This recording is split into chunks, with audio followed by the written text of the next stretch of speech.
नमस्कार। इस नए डीप डाइव विश्लेषण में आपका बहुत बहुत स्वागत है। क्या आपने कभी ये सोचा है कि दुनिया के किसी दूर दराज कोने में अगर कोई भू राजनीतिक उथल-पुथल होती है तो उसका हमारी लोकल कंपनियों या हमारे आपके पोर्टफोलियो पर क्या ही असर पड़ेगा? अक्सर हमें लगता है कि ये सब बातें तो सिर्फ अखबारों की हेडलाइंस हैं, लेकिन सच तो ये है कि आज के समय में ग्लोबल मैक्रो इवेंट्स सीधे तौर पर भारत की बड़ी-बड़ी कंपनियों की ज़मीनी हकीकत तय कर रहे हैं। आज हम यही डिकोड करने वाले हैं कि कैसे दुनिया भर का ये जियोपॉलिटिकल टेंशन भारत के कॉर्पोरेट बोर्डरूम्स में बड़े और चौंकाने वाले फैसले करवा रहा है। तो चलिए बिना किसी देरी के शुरू करते हैं।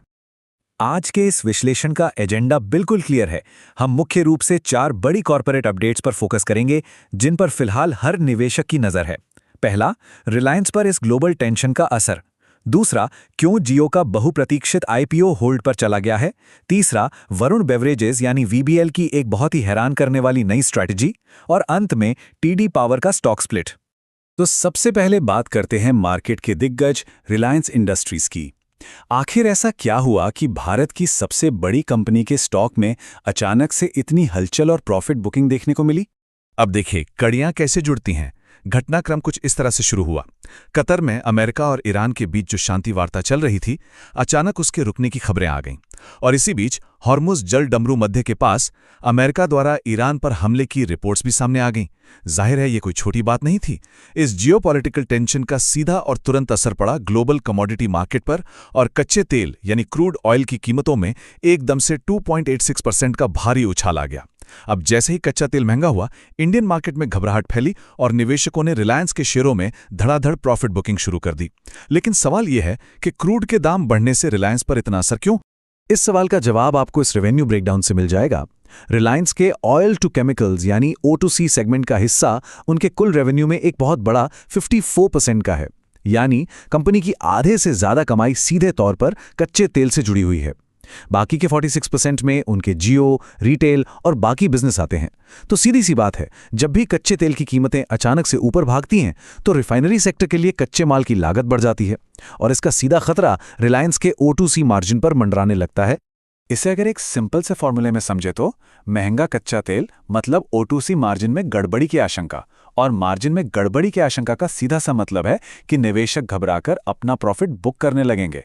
यही वजह है कि जब भी क्रूड महंगा होता है, रिलायंस के शेयरों पर एक दबाव देखने को मिलता है।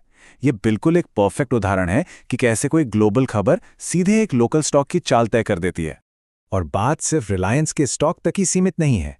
इस रिपल इफेक्ट ने मुकेश अंबानी की सब्सिडियरी जियो के मेगा लॉन्च में भी देरी कर दी है। आइए समझते हैं कैसे। इस आईपीओ के दाव कितने बड़े हैं, इसका अंदाजा आप सिर्फ इस एक नंबर से लगा सकते हैं, $4 बिलियन। जी हां, जियो इस आईपीओ के जरिए बाजार से $4 बिलियन जुटाने की प्लानिंग कर रहा है। ये भारतीय बाजार के इतिहास के सबसे बड़े आईपीओ में से एक होने वाला है। और जाहिर है, इतनी बड़ी रकम बाजार से उठाने के लिए आपको एक बहुत ही मजबूत और स्थिर मार्केट कंडीशन चाहिए होती है। लेकिन अगर हम एक आदर्श आईपीओ मार्केट की तुलना आज की वास्तविकता से करें तो जमीन आसमान का फर्क है। एक परफेक्ट पिच वो होती है जहां निवेशकों का भरपूर पैसा बाजार में हो और कंपनियों को बेहतरीन वैल्यूएशन मिले। लेकिन आज क्या हो रहा है? युद्ध की स्थितियां हैं, बाजार में गिरावट का माहौल है और अनिश्चितता चरम पर है। ऐसे अस्थिर माहौल में अगर $4 बिलियन का मेगा आईपीओ लाया जाता है तो उसके गंभीर रूप से अंडर सब्सक्राइब होने का एक बहुत बड़ा रिस्क है। और सच कहूं तो कोई भी प्रमोटर अपने इतने बड़े मेगा लॉन्च को फेल होता हुआ नहीं देखना चाहेगा। और इस सावधानी की एक और बहुत बड़ी वजह ये 15.5% का आंकड़ा है। इन तमाम ग्लोबल अनिश्चितताओं के चलते रिलायंस इंडस्ट्रीज का स्टॉक पहले ही अपने 52 हफ्ते के उच्चतम स्तर से 15.5% नीचे आ चुका है। अब सोचिए, जब पेरेंट कंपनी का स्टॉक ही दबाव झेल रहा हो तो ऐसे खराब सेंटिमेंट में आईपीओ लाने का मतलब है अपनी ही कंपनी की वैल्यूएशन को नुकसान पहुंचाना। रिलायंस किसी भी हाल में अपनी इतनी शानदार कंपनी की वैल्यू को कम नहीं आंकना चाहती, इसलिए फिलहाल इंतजार करना ही सबसे समझदारी भरा कदम माना जा रहा है। चलिए अब रुक करते हैं हमारे तीसरे अपडेट की तरफ, वरुण बेवरेजेस यानी वीबीएल की 2026 स्ट्रैटेजी।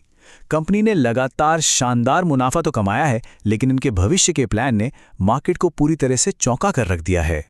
इस चौंकाने वाले प्लान को समझने से पहले जरा उनके बिजनेस मॉडल पर नजर डालते हैं। इस ब्रेकडाउन से बिल्कुल साफ है कि वीबीएल का लगभग 74% रेवेन्यू सिर्फ और सिर्फ कार्बोनेटेड सॉफ्ट ड्रिंक से आता है। बाकी 6% के करीब नॉन कार्बोनेटेड से और करीब 20% पैकेज्ड वाटर से। यानी इनकी पूरी निर्भरता मुख्य रूप से सॉफ्ट ड्रिंक्स की बिक्री पर ही टिकी हुई है। अब जो चीज़ इस पूरे सिनारियो में सबसे दिलचस्प है वो है इनका अचानक लिया गया यू टर्न। वीबीएल हमेशा से अपने बहुत ही आक्रामक यानी अग्रेसिव विस्तार के लिए जानी जाती रही है। पिछले 2 सालों में ही इन्होंने अपनी कैपेसिटी में 40 से 45% की जबरदस्त बढ़ोतरी की और दक्षिण अफ्रीका में ट्विज्जा जैसी कंपनी का अधिग्रहण भी कर लिया। लेकिन 2026 के लिए ब्रेक लग गए हैं। मैनेजमेंट ने साफ कर दिया है कि 2026 में कोई बड़ा ग्लोबल कैपेक्स नहीं होगा। वो अपने डोमेस्टिक कैपेक्स को भी सिर्फ 500 से 600 करोड़ रुपए तक सीमित रखने वाले हैं। इतनी तेजी से भागती हुई कंपनी का अचानक से ऐसा डिफेंसिव हो जाना वाकई अप्रत्याशित है। तो यहाँ एक बहुत ही लाजमी सा सवाल खड़ा होता है, आखिर वरुण बेवरेजेस की इस अचानक आई सावधानी का असली कारण क्या है? क्यों दुनिया भर में अपने पंख फैलाने वाली एक कंपनी अचानक से अपने खर्चे सीमित करके डिफेंसिव मोड में चली गई है? दरअसल इसका जवाब है वीबीएल पर मंडरा रहे दोहरे खतरे। पहला खतरा तो वही है जिसके बारे में हमने अभी बात की, जियोपॉलिटिकल टेंशन। इन वैश्विक तनावों की वजह से भविष्य में भारी महंगाई का डर बना हुआ है।